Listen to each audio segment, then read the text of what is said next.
أنا اليوم الحقيقة سعيد جدًا، مشرفني أخ عزيز، كابتن كبير، شخص ذي أخلاق عالية، أخوي محمد سعد الحوطي. الله يحييك يا سعد.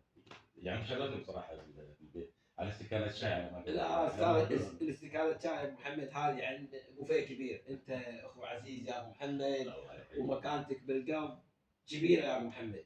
وأنت يا وانت سعد دعيتني كم مره، انا للاسف ما جيتك، لكن هالمره اصريت اني انا اجيك واهنيك وابارك لك البيت واقعد وياك واسولف وياك. الله يحييك. والله يا ابو محمد. يا أخي وأنت يا محمد، إيه. يا أخي ما أدري إيش في بالي. إيه. عبارة يا الحوطي أصلك إيه. سعودي، يا الحوطي أصلك يا سعودي. يا ابو محمد قصه صار لها سنوات من 1972. أوكي. هذه يوم بدايه دوره الخليج في المملكه العربيه السعوديه في اول مباراه. الثانية. الثانيه. إيه. انا نازل، طبعا احنا الفريقين قدام الحكام ننزل، وطبعا احنا بين مدرجات ذاك الوقت مو مثل الحين هالغرف وهالملاعب وملعبنا كهرباء. انا بنزل الجمهور طبعا فوقي جاي يقول يا الحوطي اصلك سعودي يا الحوطي. تدري طبعا بالسعوديه في هناك الحوطه موجودين فيها، بس تدري بعد الناس عقب هذا يعني الاوليين اللي راح مني، بس تلقى يعني المنبع هناك. المهم هذه القصه احنا شوف انا قلت له ترى الحين احنا بنلعب على بس في الزاويه خلونا ننزل. المهم لعبنا تعادلنا.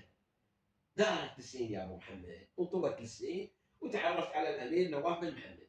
كان اقول له هذه القصه واقول له هذه القصه كذي يلا يجيكم يا ابو محمد، واقول هالسالفه هذه. هو خلى امير ما قال له، خلى حد ما قال، كل ما راح قال سمعوا هالقصه هذه يا الحوطي أصلك سعودي. بعد احنا كنا بالجزيره العربيه. الحقيقة يمكن أنا كان لي الشرف إن أنا أكون مع سعد في عام 1982، بس سعد كلاعب في منتخب الكويت وأنا كإعلامي مع وفد اتحاد الدول العربية. أنا الآن هذه المونديال رقم 11. ما شاء الله ما شاء الله عليك. لكن أنت لعبت في كأس العالم 82 وغطيت يعني كأس العالم بعد ذلك. احنا حتى محمد 78 بدا تلفزيون الكويت في تغطيه بعض المباريات وشاركنا في التحليل، انا معي كم لاعب كان لاعب تلفزيون الكويت في ذيك الفتره، وانت شفنا بعد اي مباراه نشوف المشاكل والضرب بين الجماهير. بالعكس هني شوف الروح سايده تطلع مع بعض مع بعض رغم انه مهزوم يا ابو محمد في كاس العالم، لكن تلقاه يطلع بيروح طالع من البطوله يعني محمد يقعدون مع بعض. انت قاعد تشوف بعض الجماهير هذا لابس الارجنتين، هذا لابس المغرب، هذا لابس اسبانيا، هذا لابس، وبنفس المباراه تلقاهم قاعدين يم بعض. واعتقد هذه معصره يا ابو محمد. لذلك اعتقد الفكره باقامتها في دوله قطر، انا اتصور مفهوم اقامه كاس العالم يجب انه يكون في مكان واحد. لكن تدري الدول الاوروبيه كل من يسعى، لكن هذه اعتقد البطوله فعلا رقم واحد، وراح اتصور انه راح يصير مثلها بطوله مهما يكون. انا كلام تقول حق محمد والعائله والربع. اي لا يوصلهم ان شاء الله هذا الكلام. وهم كذلك يعني الرسائل اللي تجينا من اهل الكويت وحتى من بعض الدول الثانيه، الاشاده في هذه البطوله يا ابو محمد مو مجامله، والحمد لله.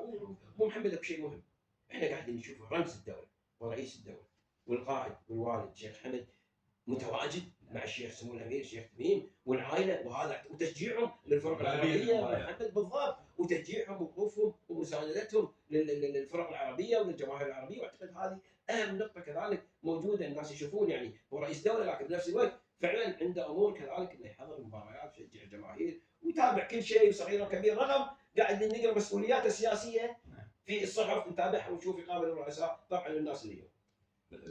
محمد ديوان من ترشح محمد؟ انا شوف لابس هاي بس اصحى للجدي. من راح يفوز؟ والله محمد شوف راح تعتمد على 4 فرق اللي بتطلع. يعني احنا اللي ياخذ الكاس خلينا نطلع الى باكر وعقب باكر نشوف ال4 فرق اللي بتوصل وبعدين اقول لك الفريق. بس انا من سابق قال يا ابو محمد الله يحفظك الارجنتين. قال الارجنتين. سعد الحوطي يرشح الارجنتين. الله يحييك يا محمد. وتقهوى والله يحييك يا محمد. قهوتي كوبيتي الله يحفظك. الله يحييك يا محمد.